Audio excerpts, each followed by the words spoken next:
Hi everyone. तो आज से हम लोग स्टार्ट कर रहे हैं CAPF AC PYQ सीरीज़ को।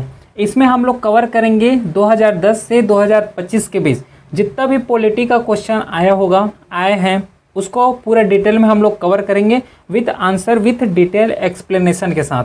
अभी हम लोग तो जस्ट पॉलिटी को कवर कर रहे हैं, इसके बाद इकोनॉमिक्स हो गया, जियोग्राफी हो गया, हर एक सब्जेक्ट को कवर करेंगे और ये जो कवर होगा वो 2010 से 2025 क्वेश्चन को हम लोग कवर करेंगे। लेकिन इस लेक्चर में हम लोग कवर करेंगे वो है 2025 के PYQ को, जो क्वेश्चन 2025 के CAPF में आए हैं उसको हम लोग कवर करेंगे। इसके बाद 2024 पॉलिटी को कवर करेंगे, फिर 2023 को, ऐसे करके पूरा 2010 तक कवर करेंगे। फिर पूरे जो लेक्चर को एक साथ कंपाइल करके भी अपलोड कर दिया जाएगा। क्लियर है? कोई भी डाउट रहता है तो व्हाट्सअप नंबर दिया हुआ है, मैसेज कर सकते हो। टेलीग्राम में पूरा इसका PDF डिटेल एक्सप्लेनेशन नोट्स के साथ अपलोड हो जाएगा। ठीक है, चलो स्टार्ट करते हैं फिर क्वेश्चन को और सॉल्व करते हैं। जिसमें से फर्स्ट क्वेश्चन है मैच लिस्ट 1 एंड सेकेंड, यहाँ पे मैच करना है जो कि act of the British Parliament में जो एक्ट किए गए हैं और की प्रोविज़न, उसमें क्या प्रोविज़न इंक्लूड किए हैं उसको। एक बार चाहो तो वीडियो को पॉज करके अपने लेवल में इसको ट्राई कर सकते हो। ठीक है, तो चलो हम लोग स्टार्ट करते हैं। ठीक है, तो देखो द पीस इंडिया एक्ट जो 1784 का, इसमें से चारों में से जो ऑप्शन हम लोग कवर करेंगे वो हैं यहाँ पे board set up by the crown to control affairs of India. ये पीस इंडिया एक्ट 1784 में डिस्कस किए हैं, मतलब ए का ऑप्शन 3 हो जाएगा। तो एलिमिनेट भी करना चाहो तो A option B option eliminate हो गया। ठीक है, उसके बाद देखो द चार्टर एक्ट 1813 जो है किसका बात किए गए हैं यहाँ पे, termination of monopoly of East India company Indian trade, इसका बात किए गए हैं। अब ये सब क्या है इसको डिटेल में समझेंगे क्योंकि यहाँ पे पूरा रखा हुआ है। चार्टर एक्ट क्या है, 18 जो यहाँ पे 1830 हो गया, फिर 1784 हो गया, सब रखा हुआ है। पहले एक बार मैच कर लेते हैं, आंसर मिला लेते हैं। ठीक है, तो द चार्टर एक्ट 1830 जो बात करता है वो है termination of monopoly of east company over India trade, मतलब बी का यहाँ पे 4 आ जाएगा। तो बी का 4 आ जाएगा, इसका मतलब जो सी ऑप्शन है यहाँ पे राइट ऑप्शन हो गया। क्लियर? अब एक काम करते हैं कि द पीस इंडिया एक्ट 1784, ये जितना भी चार्टर एक्ट हैं पहले 1 बाय 1 करके कवर कर लेते हैं कि इसमें बोले क्या गए हैं एक्चुअली। क्योंकि जब देखोगे ब्रिटिश इंडिया में राज कर रहे थे, डोमिनेशन में थे, है ना, कॉलोनी बना के रखे थे। तो ब्रिटिश जो इंडिया है ना, जो इंडिया है, यहाँ के पीपल को कैसे मैनेज करना है, वहाँ इंडिया में क्या रूल्स एंड रेगुलेशन आना चाहिए, इसी एक्ट के थ्रू क्या है पूरा रूल्स एंड रेगुलेशन को यहाँ पे इनकॉर्पोरेट किए गए हैं और इंडिया में इसको लागू किए गए। ठीक है, तो उसमें से जो ब्रिटिश लोग सबसे पहले रूल्स बनाए हैं वो हैं, देखो रूल्स तो बहुत सारे बनाए हैं, चार्टर एक्ट के रेस्पेक्ट में बनाए हैं, प्लस पीस इंडिया एक्ट के रेस्पेक्ट में बनाए हैं। लेकिन जितना यहाँ पे क्वेश्चन पूछे गए हैं उस क्वेश्चन के अकॉर्डिंग सबसे पहले पीस इंडिया एक्ट जो 1784 है इसके बारे में कवर कर लेते हैं। The Pitt's India Act of 1784 was significant piece of legislation that aim to reform administration of East India Company. क्योंकि जब ब्रिटिश पार्लियामेंट में जो गवर्नर अपॉइंट करके इलेक्ट करके इंडिया में भेजते थे तो गवर्नर क्या है करप्शन में इन्वॉल्व हो जाते थे, अपना जो बेनिफिट है पर्सनल गेन है उसमें इन्वॉल्व हो जाते थे। तो इंडिया में कैसे एक बेहतर तरीके से एडमिनिस्ट्रेशन किया जाए जिससे ट्रांसपेरेंसी हो, ठीक है, जो करप्शन में इन्वॉल्व हो रहे हैं, पर्सनल गेन के लिए इन्वॉल्व हो रहा है, उससे निपटा जा सके। तो इसके रेस्पेक्ट में एक एडमिनिस्ट्रेशन रिफॉर्म लाया गया, उसी एडमिनिस्ट्रेशन रिफॉर्म को बोले गए हैं Pitt's India Act 1784। It is notable provision was establish of parallel administrative body in Britain to oversee political affairs of company in India. क्योंकि देखो ब्रिटिश पार्लियामेंट तो ब्रिटेन में है, लेकिन इंडिया में क्या हो रहा है ना, क्या रूल्स से रेगुलेशन चल रहा है, उसको कैसे हम मैनेज करना है, ये सब चीज़ जो है इस पीस इंडिया एक्ट जो 1784 में है यहाँ पे क्लियरली डिमार्केट किए गए थे। और यहाँ पे बॉडी भी सेटअप किए गए थे, 2 पैरेलल गवर्नमेंट का बात किए गए हैं। This body was bored of control, ठीक है, 2 यहाँ पे एडमिनिस्ट्रेटिव सेटअप किए गए हैं, जिसमें से पहला है बोर्ड ऑफ कंट्रोल जो कि अपॉइंट करने वाले क्राउन मतलब जो पार्लियामेंट है, जो ब्रिटिश में क्राउन बैठा हुआ है वो अपॉइंट करने वाले हैं। ठीक है, तो पहला बोर्ड ऑफ कंट्रोल हो गया जिसे अपॉइंट करने वाले crown. Therefore Pitt's India Act 1784 matches with provision. अच्छा, ये तो मैचेस कर रहे हैं। जो कि ये जो क्राउन जो अपॉइंट करने वाले हैं जो बोर्ड ऑफ कंट्रोल को, ये डायरेक्टली इंडिया में क्या अफेयर्स हो रहे हैं, इंडिया में क्या एडमिनिस्ट्रेशंस में काम कर रहे हैं, ये हर चीज़ को यहाँ पे हर चीज़ को क्या करने वाले हैं, देख करने वाले हैं। तो board set up by crown to control affairs of India, ये कवर हो ही चुका है, क्लियर है। तो यहाँ से जो पिट्स इंडिया एक्ट 1784 है, इसके थ्रू क्या समझ आया कि board set up by crown to control affairs of India, clear हो गया। तो यहाँ से क्वेश्चन पूछे गए हैं जो पिट्स इंडिया एक्ट 1784 का, इसका बैकग्राउंड भी आई होप समझ आ गया होगा, पूरा डिटेल में बता रहा हूँ, ठीक है। PDF यहाँ पे अपलोड हो जाएगा, तो एक बार रीड भी कर सकते हो। फिर चार्टर एक्ट जो 1830 है, the charter act of 1830 renew the east India company charter from another 20 years. क्योंकि देखो कोई भी एक्ट बनाया हो तो उसको रिव्यू करना भी मैंडेटरी है, क्योंकि 20 साल पहले पुराना बना हुआ है तो उस सिचुएशन के अकॉर्डिंग बनाए होंगे। लेकिन अभी क्या है, न्यू सिचुएशन है, न्यू इमर्जिंग टेक्नोलॉजी, हर रेस्पेक्ट में, जस्ट टेक्नोलॉजी बस नहीं है, तो हर सिनेरियो हर सिचुएशन क्या है, चेंज हो जाते हैं। तो इसको रिन्यू करने के लिए चार्टर एक्ट 1813 लाए हैं, ठीक है। The major outcome of this act was termination of company monopoly over Indian trade. क्योंकि था ना पहले कि यहाँ पे इंडिया में केवल और केवल इंग्लिश जो ब्रिटेन से लोग आए हैं उसी का मोनोपोली चलने वाले हैं, वही लोग यहाँ पे ट्रेड कर सकते हैं, और बाकी जितना भी जैसे कि फ्रांस हो गया, डच हो गया, ये लोग यहाँ पे ट्रेड नहीं कर सकते।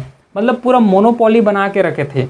अब देखो मोनोपोली बनाएंगे, इसका मतलब क्या हुआ कि जो भी मार्केट है, मार्केट का स्ट्रक्चर कैसे डिफाइन होगा, सब यही लोग डिफाइन करेंगे। उसका प्राइस कैसे होगा, कैसे एडमिनिस्ट्रेशन होगा, हर चीज़ जो है वो ब्रिटिश लोग ही डिफाइन करते थे।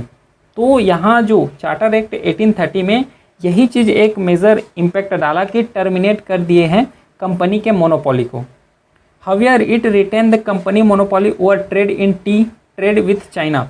लेकिन ट्रेड कर सकते हो चाइना के साथ, जैसे कि इंडिया से जो ब्रिटिश लोग इंडिया में हैं वो लोग चाइना में ट्रेड कर सकते हैं, वो भी मोनोपोली के साथ चाइना में ट्रेड करेंगे, और दूसरे जो डच हो गया, फ्रांस होगा, वो लोग चाइना में ट्रेड नहीं कर सकते in respect of trade with China. Clear, यहाँ पे मोनोपोली दिए हैं, ठीक है, याद रखना इसको।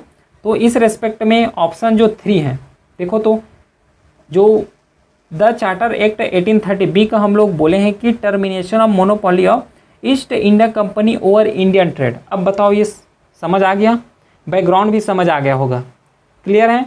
चलो अब नेक्स्ट है द चार्टर एक्ट 1833। इसमें क्या बोले गए, इसको देखो।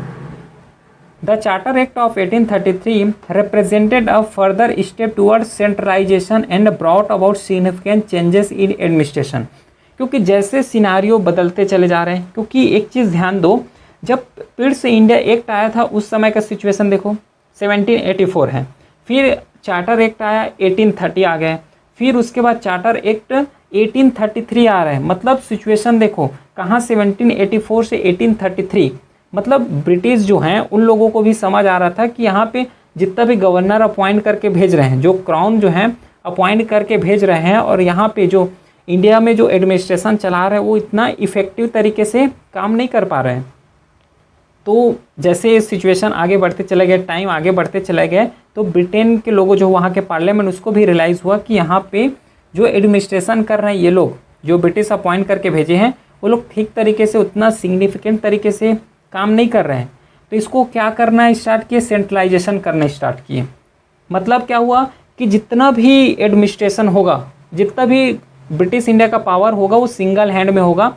मतलब जो सेंट्रल में गवर्नमेंट बैठा रहेगा उसी के पास होगा, ना तो कोई प्रोविंशियल स्टेट है उसके पास जाएगा, ना तो कोई क्राउन स्टेट है उसके पास जाने वाले हैं। डायरेक्टली पार्लियामेंट से कंट्रोल होगा, मतलब सेंट्रल गवर्नमेंट बनाए हुए हैं उसके थ्रू ये कंट्रोल होने वाले हैं। ये चीज़ यहाँ पे बोले गए।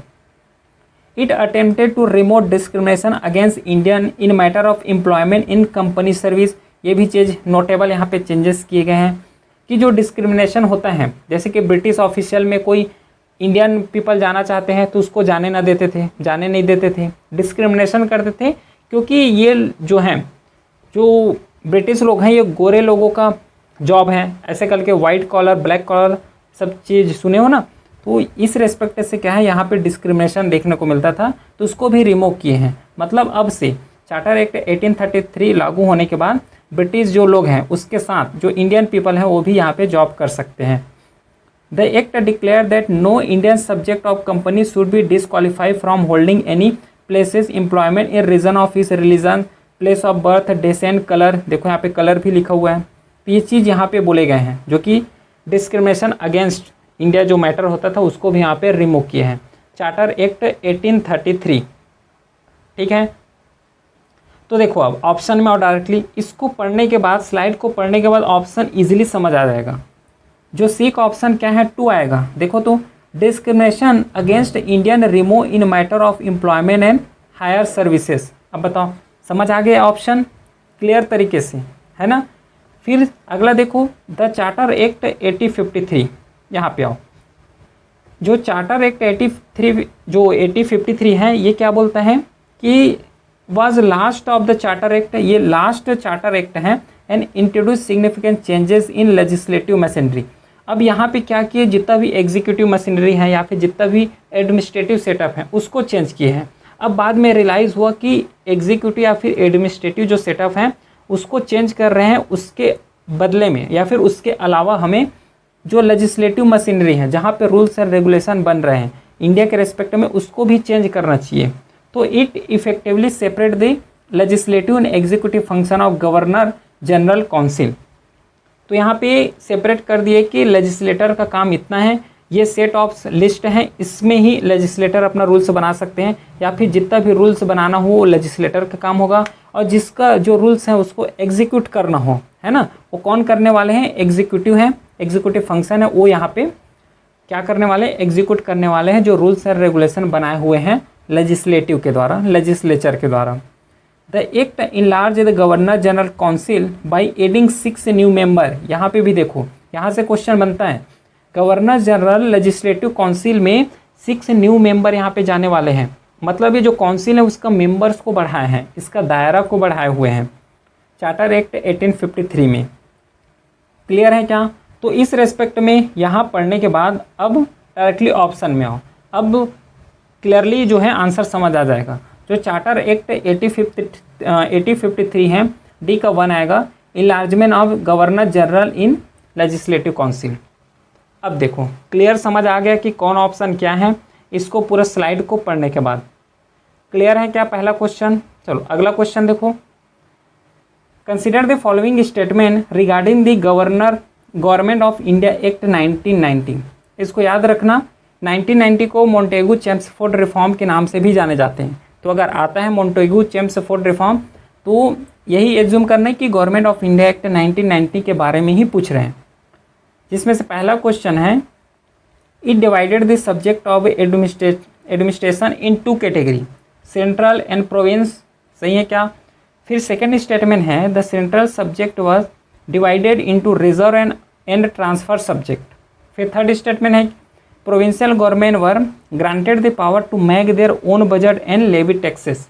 बताओ इसमें से कौन सा ऑप्शन सही है, कौन सा रॉन्ग है। तो देखो पहला जो स्टेटमेंट है जो मोंटेगू चेम्सफोर्ड रिफॉर्म या फिर गवर्नमेंट ऑफ इंडिया एक्ट 1919 में आए, it divided the subject of administration in 2 category, central and provincial. सही है, ये ऑप्शन जो है बिल्कुल सही है कि इस एक्ट के थ्रू डिवाइड किए गए थे, और इसमें लिस्ट भी डिवाइड किए गए हैं कि जो सेंट्रल गवर्नमेंट है ये लिस्ट है, सेंट्रल गवर्नमेंट इसी लिस्ट के ऊपर काम कर सकते हैं। प्रोविंशियल गवर्नमेंट के लिए एक अलग से लिस्ट थे जिसमें इस लिस्ट में जो है प्रोविंशियल गवर्नमेंट ही रूल्स अपना बना सकते हैं। ठीक है।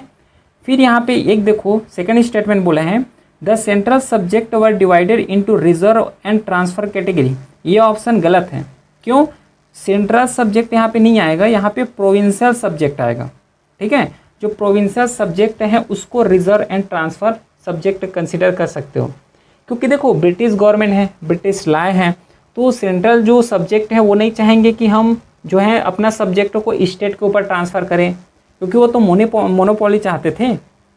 तो ये प्रोविंशियल सब्जेक्ट है। ठीक है, सेकंड स्टेटमेंट यहाँ पे गलत है। फिर थर्ड जो है, provincial government were granted the power to make their own budget and levy taxes. ये स्टेटमेंट भी बिल्कुल सही है। इसका मतलब जो सी ऑप्शन है 1 और 3 ये यहाँ पे क्लियरली सही है। चलो एक बार क्या करते हैं और डीपली इसको समझ लेते हैं कि है क्या ये जो गवर्नमेंट ऑफ इंडिया एक्ट 1990 ये है क्या। इसको मोंटेगू चेम्सफोर्ड रिफॉर्म के नाम से भी जाने जाते हैं। was a significant piece of legislation enacted by British Parliament to introduce the gradual self government in British India। क्योंकि जो ब्रिटिश इंडिया है, इंडिया में जो ब्रिटिश काम कर रहे हैं वहाँ पे सेल्फ गवर्नमेंट हो, इसके रेस्पेक्ट से गवर्नमेंट ऑफ इंडिया एक्ट 1990 लाए गए थे। This act aim to expand India participation in government, जो इंडियन कहें, इंडियन पीपल कहें कि उस गवर्नमेंट में ज़्यादा से ज़्यादा पार्टिसिपेशन हो सके, इस रेस्पेक्ट में लाए गए थे।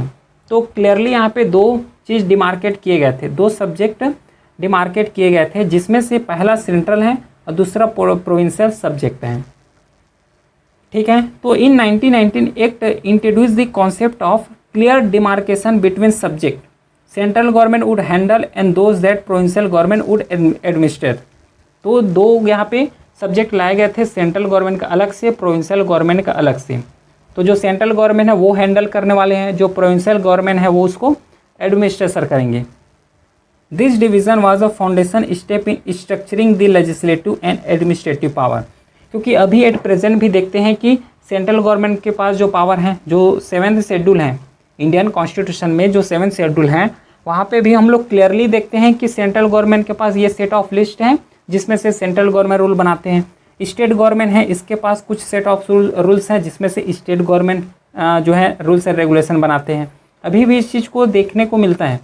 ठीक है, प्लस यहाँ पे डिवीज़न ऑफ सेंट्रल सब्जेक्ट मिला है। द सेकंड स्टेटमेंट, ये जो बोले हो कि सेंट्रल है, वहाँ पे तो प्रोविंशियल आएगा, ये तो पढ़े हैं। The system of dyarchy which involve the division of subject into reserve and transfer category was applied specifically to the provincial level of administration, not a central level. यहाँ पे क्वेश्चन देखो, यहाँ पे बताया है ना कि जो सेंट्रल सब्जेक्ट डिवाइडेड बोले गए हैं ये गलत है करके, यहाँ पे प्रोविंशियल आएगा, क्योंकि ये जितना भी रिजर्व सब्जेक्ट हैं, ट्रांसफ़र सब्जेक्ट हैं, ये केवल और केवल लागू होने वाले हैं जो प्रोविंशियल गवर्नमेंट ने उसमें, क्योंकि सेंट्रल गवर्नमेंट तो डायरेक्टली ब्रिटिश पार्लियामेंट है और ब्रिटिश पार्लियामेंट नहीं चाहेंगे कि हमारा पावर जो है कोई अदर यूज़ करे। ठीक है, तो इस रेस्पेक्ट में इसको भी याद रखना, जो डायरकी है, जो रिजर्व एंड ट्रांसफ़र कैटेगरी, जिससे हम लोग क्या किए, अप्लाई किए एडमिनिस्ट्रेशन के रेस्पेक्ट में। Central subject remain under the direct control of governor general in council and the central legislature. वही है कि सेंट्रल सब्जेक्ट जो है वो सेंट्रल अपने पास ही रखना चाहेंगे, न कि वो ट्रांसफ़र करना चाहेंगे। फिर दूसरा जो provincial budget and tax power के रेस्पेक्ट में रूल्स बनाए। The third statement is that provincial जो गवर्नमेंट वाज ग्रांटेड, ये तो सही है। ठीक है, स्टेटमेंट भी देखें। As a part of dyarchy system at provincial level the subject under transfer head was manage by Indian ministers. ये चीज़ बोले हैं, एक है रिजर्व सब्जेक्ट और एक है ट्रांसफ़र सब्जेक्ट, दो सब्जेक्ट पढ़े हैं। तो जो ट्रांसफ़र सब्जेक्ट है उसको कौन मैनेज करने वाले हैं, इंडियन मिनिस्टर जो होगा, इंडियन पीपल पार्टिसिपेट के थ्रू जो मिनिस्टर बनेंगे वो यहाँ पे जो है हेड होंगे इसका ट्रांसफ़र सब्जेक्ट का। और ट्रांसफ़र सब्जेक्ट और रिजर्व सब्जेक्ट किसके अंदर है, प्रोविंशियल गवर्नमेंट के अंदर है, न कि सेंट्रल गवर्नमेंट के अंदर। ठीक है, इसको याद रखना है। This ministers responsible to the provincial legislative council was given authority to frame their own budget and impose taxes relating to this provincial subject, granting them a degree of financial autonomy। तो इसको financial autonomy भी मिला है और ये अपने हिसाब से, अपने अकॉर्डिंग, जिस टाइप के सिचुएशन है उस सिचुएशंस के अकॉर्डिंग टैक्स लगा सकते हैं, उस सिचुएशन के अकॉर्डिंग अपना बजट जो है उसको फॉर्मुलेट कर सकते हैं, फ्रेम कर सकते हैं। क्लियर है क्या स्टेटमेंट, पूरा समझ आया? नेक्स्ट क्वेश्चन देखो अब। From among the following identify the correct option that capture the changes made in Article 74(1) of the Constitution of India through the 42nd Amendment Act 1976। क्या यहाँ पे चेंजेस किए गए हैं? जो 74 क्लॉज 1 है उसमें क्या चेंजेस किए गए हैं इस अमेंडमेंट के थ्रू? कौन सा स्टेटमेंट यहाँ पे सही होगा? Executive power of union shall be vested with the president of India. The Prime Minister has the duty to brief the President about decision of the Council of Ministers. The President shall exercise his or her function on advice of the Council of Ministers headed by Prime Minister. The President shall have the right to summon, promulgate the Houses of Parliament। कौन सा इसमें statement सही है? देखो, अगर देखे जाओगे तो कॉन्स्टिट्यूशन में पूरे स्टेटमेंट सही हैं कॉन्स्टिट्यूशन के रेस्पेक्ट से, लेकिन पूछा क्या गया है, ये पूछा है कि 42nd अमेंडमेंट में क्या ऐड किए गए हैं, क्या कैप्चर किए गए हैं या फिर क्या चेंजेस किए गए हैं। तो चेंजेस जो हैं वो सी ऑप्शन में किए गए हैं कि the president shell exercise his her function on advice of council of minister headed by prime minister, plus यहाँ पे जो भी प्राइम मिनिस्टर एडवाइस करेंगे प्रेसिडेंट को ये बाइंडिंग होने वाले हैं।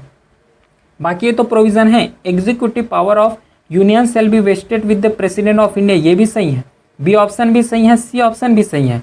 लेकिन अपने को पूछा गया है कि 42nd अमेंडमेंट जो हुआ है 1976 में उसमें क्या चेंजेस किए गए हैं, तो सी ऑप्शन यहाँ पे राइट हो जाएगा। और यहाँ पे बाइंडिंग भी बोले गए हैं। देखो डिटेल में समझो क्या बोलते हैं आर्टिकल 74A। पहले तो 74 को समझो।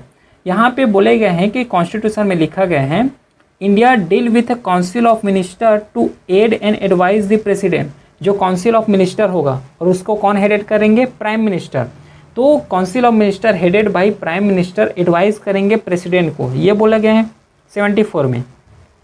लेकिन जो स्पेशली जाओगे 74 क्लॉज ए में originally stated that the president would act in accordance with the advice of council of minister headed by prime minister. ये चीज़ बोले गए हैं कि जो भी प्रेसिडेंट अपना एक्ट करेंगे, ठीक है, तो वो किसके अकॉर्डिंग होगा, council of minister headed by prime minister के अकॉर्डिंग होगा। काउंसिल ऑफ मिनिस्टर मतलब जो कैबिनेट मिनिस्टर बनाते हैं ना, जो मेन इंपॉर्टेंट पोस्ट होते हैं, जो मेन इंपॉर्टेंट पोर्टफोलियो होते हैं और उसको प्राइम मिनिस्टर हेड करते हैं, उसको बोलते हैं council of minister headed by prime minister. Clear, समझ आ गया। फिर 42nd अमेंडमेंट 1976, इसमें क्या बोले, द 42nd अमेंडमेंट जो है सिग्निफिकेंटली अल्टर किए गए हैं 74A में। पहले 74A में क्या बोले हैं कि काउंसिल ऑफ मिनिस्टर एड करेंगे, एडवाइस देंगे किसको, प्रेसिडेंट को, ये बोले हैं। अब इसमें क्या अमेंड किए वो थोड़ा ध्यान देना। It amended the clause to make the advice of the council of minister binding होगा ऑन द प्रेसिडेंट। यहाँ पे कहीं पे भी बाइंडिंग वर्ड नहीं लिखा हुआ है। जो ओरिजिनली कॉन्स्टिट्यूशन में लिखे गए हैं वहाँ पे कहीं पे भी बाइंडिंग वर्ड नहीं लिखा हुआ है। लेकिन यहाँ पे जो अमेंडमेंट किए गए हैं 42nd अमेंडमेंट, यहाँ पे क्लॉज ऐड किए गए हैं कि जो भी एडवाइस होगा वो प्रेसिडेंट को बाइंडिंग होने वाले हैं, ठीक है। और एक वर्ड जोड़े गए यहाँ पे हेड। हेड का मतलब होता है कि मैंडेटरी है, कंपलसरी है। अगर इसी जगह अगर शुड लिखा है या फिर इसी जगह अगर शैल लिखा हुआ है, इसका मतलब ठीक है कि करना चाहो तो कर सकते हो, ना करना चाहो तो ना कर सकते। लेकिन यहाँ पे वर्ड लिखा हुआ है हेड। हेड का मतलब होता है कि कंपलसरी है, बाइंडिंग है। क्लियर है। यहाँ पे जो भी डिस्क्रिशन थे प्रेसिडेंट के पास, डिस्क्रिशन मतलब क्या होता है कि अपने क्षमता, मतलब करना चाहो तो करो, ना करना चाहो तो ना करो, ये डिस्क्रिशन है। तो डिस्क्रिशन यहाँ पे थे, उसको रिमूव कर दिए गए हैं 42nd अमेंडमेंट एक्ट के थ्रू। क्लियर है, क्या समझ आया। फिर अगर ऑप्शन वाइज जाओगे, पहला ऑप्शन क्या है, पहला ऑप्शन बोले गए हैं कि देखो ये रहा, executive power of union shall be vested with the president of India. तो देखो यहाँ पे पहला ऑप्शन बोला गया है कि executive power of union shall be vested with the president of India. ये स्टेटमेंट कौन से आर्टिकल में रिलेट करता है, article 53 of the constitution with vest the executive power of union in president. जितना भी इंडिया के रेस्पेक्ट में एग्जीक्यूटिव एक्शन होगा वो आर्टिकल 53 में होगा, प्लस एग्जीक्यूटिव जो होने वाले हैं वो प्रेसिडेंट के नाम में होगा, ठीक है। While true it does not specifically describe the changes made to 74(1) by the constitution amendment act. पहला समझ आ गया। सेकेंड बोला है कि prime minister has a duty to brief the president about decision of council of minister. ये भी सही है ना। लेकिन पूछे जो गए हैं उस हिसाब से ऑप्शन सी जो है यहाँ पे सही होगा। तो the duty of prime minister to communicate all decision of council of minister relating to the administration of union to president is outline in article 78। तो इसमें कौन से आर्टिकल में इंक्लूड किए हैं, 78 आर्टिकल में इंक्लूड किए हैं। फिर जो president shell exercise his her function on the advice of council of minister headed by prime minister, जो कि ये तो अभी ही पढ़े हैं, क्योंकि सी ऑप्शन जो है थर्ड ऑप्शन राइट ऑप्शन हुआ है। फिर जो फोर्थ ऑप्शन है, the president shall have right to summon on promulgate the house of the parliament. ये आर्टिकल 85 के रेस्पेक्ट में बात करते हैं। क्लियर है, चारों ऑप्शन समझ आया। चलो अब नेक्स्ट क्वेश्चन देखो। एक बार वीडियो को पॉज करके अपने लेवल में भी ट्राई कर सकते हो, ठीक है। फिर ऑप्शन तो हम लोग यहाँ पे कंसीडर करेंगे ही करेंगे। यहाँ पे जो क्वेश्चन पूछे गए हैं वो पावर्स एंड ड्यूटीज़ के रेस्पेक्ट में पूछे गए हैं। Controller and auditor general of India, पहला स्टेटमेंट है कि he audit and report on all expenditure from the consolidated fund of India, he control the use and receipt of money from consolidated fund of India, he audit and report on expenditure of all bodies substantially finance from the union और state revenue. बताओ कौन सा option यहाँ पे सही होगा। तो देखो पहला स्टेटमेंट जो बोले गए हैं कि he audit and report on all expenditure from consolidated fund of India, ये बिल्कुल सही है। जो कंसोलिडेटेड फंड ऑफ इंडिया होता है, जहाँ से गवर्नमेंट का एक्सपेंडिचर निकलता है यहीं से, और जितना भी रेवेन्यू होता है वो भी कंसोलिडेटेड फंड ऑफ इंडिया में जाता है। तो पहला स्टेटमेंट तो सही है। सेकंड स्टेटमेंट बोला है कि he control the issue and receipt of money from consolidated fund of India, ये स्टेटमेंट गलत है। ये कंट्रोल थोड़ी ना करता है। ऑडिटर जो कैग जो है ये कंसोलिडेटेड फंड ऑफ इंडिया का जो अकाउंट है वहाँ से ये कंट्रोल नहीं करता, ये जस्ट ऑडिट करता है। जो लीगली यहाँ पे यूज़ हुआ है कि इलीगली यूज़ हुआ है इस चीज़ के बारे में बताता है, ये कंट्रोल नहीं करता। तो सेकंड स्टेटमेंट गलत हो गया। थर्ड स्टेटमेंट है he audits and report on the expenditure of all bodies substantially finance from the union और स्टेट रेवेन्यू, ये ऑप्शन भी बिल्कुल सही है। मतलब 1 और 3 जो कि सी ऑप्शन है यहाँ पे राइट आंसर हो जाएगा। क्लियर है, समझ आया। चलो एक बार डिटेल में और कवर करते हैं इसको। तो देखो पहला स्टेटमेंट जो बोले हैं कि कंट्रोलर एंड जो he audit and report on all expenditure from consolidated fund of India. देखो द कंट्रोलर एंड कैग जो है auditor general of India is mandated by the constitution of India, जो कि आर्टिकल 149 में इसको डील करते हैं कैग के रेस्पेक्ट में। इसी में जो कि इसका पावर डिफाइन होता है, CAG duties power and conditions of service act 1971 to audit all expenditure from the consolidated fund of India. Article को भी याद रखना। The consolidated fund of India is where all government revenues are deposited and all government expenditure are made. तो यहीं से जितना भी revenue आ रहा है या फिर जितना भी एक्सपेंडिचर होता है गवर्नमेंट का, ये यहीं से निकाले जाते हैं। ठीक है। The CAG role include ensuring that public money is spend legally efficiently and according to budget approval by parliament. तो मेन इसका मकसद यही होता है कि जितना भी मनी यहाँ पे स्पेंड हो रहे हैं वो एक लीगली तौर पे स्पेंड हो, ठीक है, इलीगली तौर पे यहाँ पे ना हो, ये सब चीज़ देखने का काम यही करते हैं जो कैग हैं। The CAG primary function is audit and reporting on government account. याद रखना है गवर्नमेंट अकाउंट को ऑडिट करते हैं, लेकिन जितना भी डे टू डे फंक्शन होता है, जितना भी डे टू डे से जितना भी कंसोलिडेटेड फंड ऑफ इंडिया से रेवेन्यू निकल रहे हैं उसका जिम्मेदारी इसके पास नहीं होता है। न तो ये अकाउंट वो करते हैं, कंट्रोल करते हैं, जस्ट इसका काम होता है कि अकाउंट को ऑडिट करना कि लीगली खर्चा हुआ है कि नहीं हुआ है। The control over the issue and receipt of money from consolidated fund rest with executive branch of government, जैसे कि department of expenditure under the ministry of finance, reserve bank of India, ये इसके पास होता है। जो एग्जीक्यूटिव हैं, जैसे कि डे टू डे फंक्शन है कि एक दिन में फर्स्ट डे में कितना खर्चा हुआ, कितना मनी यहाँ पे स्पेंड हुआ, कहाँ मनी गए, ये सब चीज़ के बारे में पता करना डिपार्टमेंटल का काम है। लेकिन पूरे को ऑडिट करना कि लीगली खर्चा हुआ है कि नहीं, कहाँ पे गए हैं, एक साल में जो होता है इसका जो काम है वो कैग करते हैं। लेकिन डे टू डे जो फंक्शन होता है वो डिपार्टमेंटल लेवल में होता है या फिर जो रिजर्व बैंक ऑफ इंडिया यहाँ से होता है। ठीक है। The CAG audit this transaction retrospective to ensure propriety legality, यही चीज़ यहाँ पे बोले गए हैं। एंड डज नॉट मैनेज और कंट्रोल फ्लो इटसेल्फ, ये भी याद रखना, जितना भी फ्लो हो रहा है इसका मैनेजमेंट जो है या तो आरबीआई करते हैं फिर गवर्नमेंट करते हैं, कैग का काम ये नहीं होता है, बस ये बोलना है। ठीक। Third statement, CAG mandate extend beyond the government own account. The CAG 1971 empower CAG to audit government companies, automobile bodies and any other corporate और body companies where government fund are substantially invested और guaranteed. तो इस चीज़ को समझो, अगर कोई भी government है, अगर कोऑपरेटिव बॉडी में स्पेंड कर रहे हैं या फिर कोऑपरेटिव बॉडी वहाँ पे स्पेंड कर रहे हैं या फिर इन्वेस्ट कर रहे हैं, तो यहाँ पे भी क्या करने वाले हैं, ऑडिट करने वाले हैं। बल्कि ये गवर्नमेंटल बॉडी नहीं है ना, ये ऑटोनोमस बॉडी है या फिर कॉर्पोरेटिव बॉडी है या फिर कोई फैक्ट्री या फिर कंपनी है, लेकिन गवर्नमेंट की तरफ से इन्वेस्ट हुआ है, वहाँ पे गवर्नमेंट की तरफ से फंडिंग हुआ है। तो कैग का जिम्मेदारी है या फिर कैग का ड्यूटी बोल सकते हो कि ये क्या करने वाले यहाँ पे ऑडिट करेंगे। This ensure accountability and transparency in organisation that receive significant public funding even if they are not directly part of government administration machinery, जो कि जैसे ही बताया अगर फैक्ट्री में गवर्नमेंट ने इन्वेस्ट किया तो वहाँ पे भी कैग का ऑडिट होना है, कंपलसरी है, ये चीज़ बोले गए हैं। ठीक है, क्लियर। 30 क्वेश्चन की मैच करना है। Name of the committee, Balwant Mehta committee है, Ashok Mehta committee, GVK Rao committee, LM Singhvi है, प्लस यहाँ से अपने को क्या करना है, मैच करना है। तो कौन सा ऑप्शन यहाँ पे सही होगा, इस चीज़ को बताओ।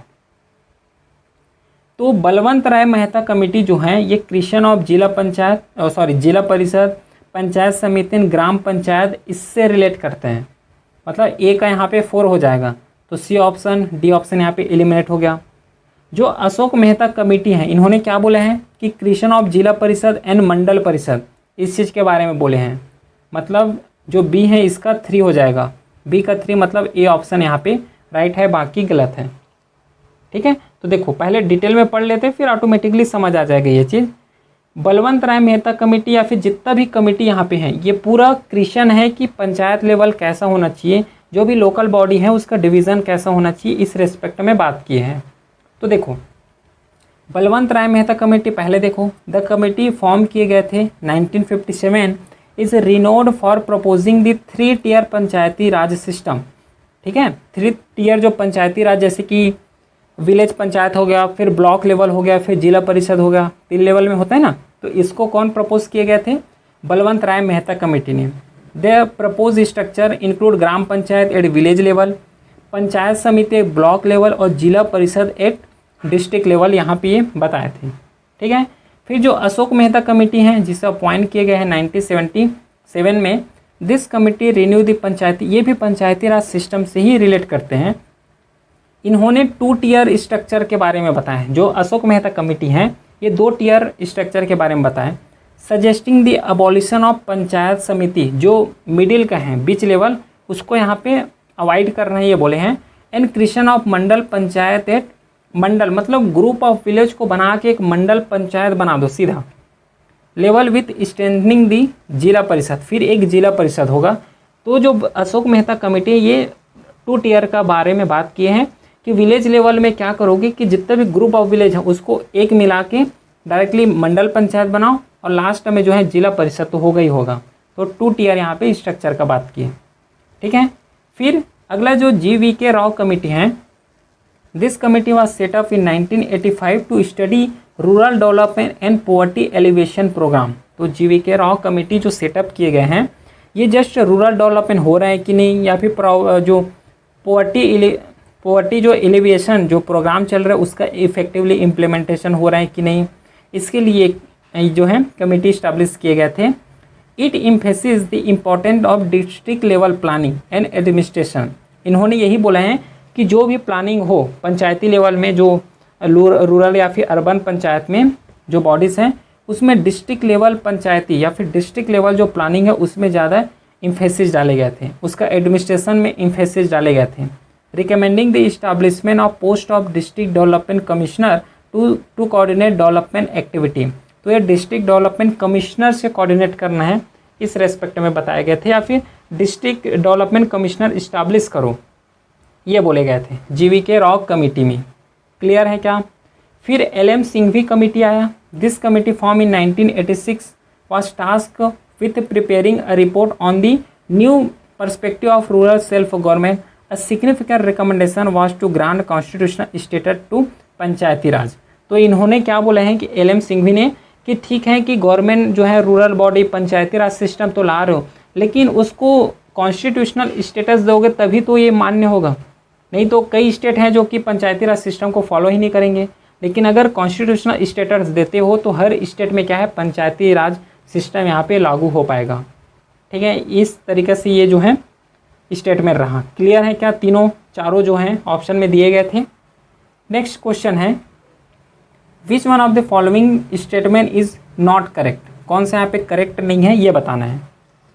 Supreme court of India is a court of record, high court in India are court of record, या फिर subordinate court in India are court of record, all court in India are not court of record. बताओ कौन सा यहाँ पे गलत बोले गए हैं। तो इसमें से जो सी ऑप्शन है ये राइट ऑप्शन होगा कि सब ऑर्डिनेट जो कोर्ट है इसमें कॉन्स्टिट्यूशन के तरफ से कोई अधिकार नहीं दिए गए हैं कि सब ऑर्डिनेट कोर्ट के पास कोर्ट ऑफ रिकॉर्ड होगा। ठीक है, पहले ये समझो कि कोर्ट ऑफ रिकॉर्ड होता क्या है। ठीक है, कोर्ट ऑफ रिकॉर्ड एक लीगल टर्म है जिससे कि जितना भी प्रोसीडिंग हो रहे हैं जुडिशरी में, चाहे हाई कोर्ट हो सुप्रीम कोर्ट हो, तो उस जो प्रोसीडिंग हुए हैं उसको प्रिजर्व करके रखा जा सके, अगर चाहे तो बाद में इस प्रोसीडिंग को यूज़ कर सकें। ठीक है, तो court of record is a legal term referring to court whose proceeding are officially recorded and preserve. अगर कहीं पे जरूरत हो तो उससे कोट किया जा सके। जैसे सुनते हो ना कि इस जजमेंट में सुप्रीम कोर्ट ने ये बोला है, तो ये कब पता चला, कैसे पता चलता है, क्योंकि उसके पास कोर्ट ऑफ रिकॉर्ड है। जितना भी एक्टिविटी होता है कोर्ट में, केसेस जितना भी होते हैं, जितना भी हियरिंग होता है, उसका प्रॉपर प्रिजर्व करके रखते हैं, उसके हियरिंग को पूरा रिकॉर्ड करके रखते हैं, उसको हम लोग कोर्ट ऑफ रिकॉर्ड बोलते हैं। This record serve as evidence, है ना, जिससे फ्यूचर में प्रोसीडिंग में इसको प्रूव किया जा सके, ये रेस्पेक्ट से होता है। क्लियर है क्या? तो सुप्रीम कोर्ट में कोर्ट ऑफ रिकॉर्ड कॉन्स्टिट्यूशन में जो है एक्सप्लिसिटली मेंशन है कि 192 जो आर्टिकल है जिसमें से सुप्रीम कोर्ट के पास कोर्ट ऑफ रिकॉर्ड होता है। This mean proceeding are permanently recorded and is possesses to power to punish for their own contempt. तो अगर चाहे तो कंटेम्प्ट ऑफ कोर्ट की तरफ से ये क्या कर सकते हैं, पनिश कर सकते हैं। फिर हाई कोर्ट के बारे में भी कॉन्स्टिट्यूशन में लिखा हुआ है आर्टिकल 215 के थ्रू कि हाई कोर्ट भी कोर्ट ऑफ कंटेम्प्ट या फिर कोर्ट ऑफ रिकॉर्ड रख सकते हैं, हाई कोर्ट ने बोले हैं। फिर सब ऑर्डिनेट कोर्ट के बारे में अगर देखोगे तो यहाँ पे कोई बोले नहीं गए हैं ना, कॉन्स्टिट्यूशन में लिखा गया है। सब ऑर्डिनेट कोर्ट का मतलब होता है कि जैसे कि डिस्ट्रिक्ट कोर्ट हो गया, अदर लोअर कोर्ट जितना भी हो गया, फंक्शन ये डायरेक्टली फंक्शन करते हैं हाई कोर्ट के थ्रू। तो जब हाई कोर्ट के अंदर में आते हैं, हाई कोर्ट के सुपरविजन में है, तो इसको उतना कोर्ट ऑफ रिकॉर्ड रखने का ऐसे ज़रूरत नहीं होता, और न ही कॉन्स्टिट्यूशन में मेंशन भी किए हैं। While this court meticulously maintain court of record cases are required by procedure, जैसे कि कोड ऑफ सिविल प्रोसीजर हो गया, कोड ऑफ क्रिमिनल प्रोसीजर हो गया, इस रेस्पेक्ट में, लेकिन दे आर नॉट एक्सप्लिसिटली, है ना, explicitly granted the status of court of record in the constitution with the same inherent power. जैसे कि हाई कोर्ट का है, सुप्रीम कोर्ट में जो कोर्ट ऑफ रिकॉर्ड का पावर है, यहाँ पे जो सब ऑर्डिनेट कोर्ट है यहाँ पे कॉन्स्टिट्यूशन ने कोई भी कोर्ट ऑफ रिकॉर्ड नहीं दिया हुआ है, याद रखना है, सब ऑर्डिनेट कोर्ट के रेस्पेक्ट में। क्लियर है? आल्दो दे कीप रिकॉर्ड, देखो रखते हैं, रिकॉर्ड रखते हैं ये लोग सब ऑर्डिनेट कोर्ट, लेकिन कॉन्स्टिट्यूशन की तरफ से नहीं दिया गया है। The specific constitutional designation and the associated power link to term court of record primary apply to apex court. देखो, लेकिन ये जो कोर्ट ऑफ रिकॉर्ड है प्राइमरी जो सुप्रीम कोर्ट है उसी में अप्लाई होना चाहिए, लेकिन हाई कोर्ट के पास भी पावर है। ठीक है, देयरफॉर जो स्टेटमेंट हो तो जो है, जो स्टेटमेंट 3 है यहाँ पे रॉन्ग हो ही जाता है। क्लियर है क्या? तो ये तो रहा पूरा जो 2025 में जितना भी पॉलिटी से रिलेटेड क्वेश्चन थे उसको हम लोगों ने कवर किए हैं। फिर अगला जब अब कवर करेंगे पॉलिटी का, वो है 2024 के पॉलिटी को, ऐसे करके पूरे 2010 तक हमें कवर करना है। क्लियर? चलिए फिर मिलते हैं हम नेक्स्ट क्लास के साथ, तब तक के लिए thank you, have a great day.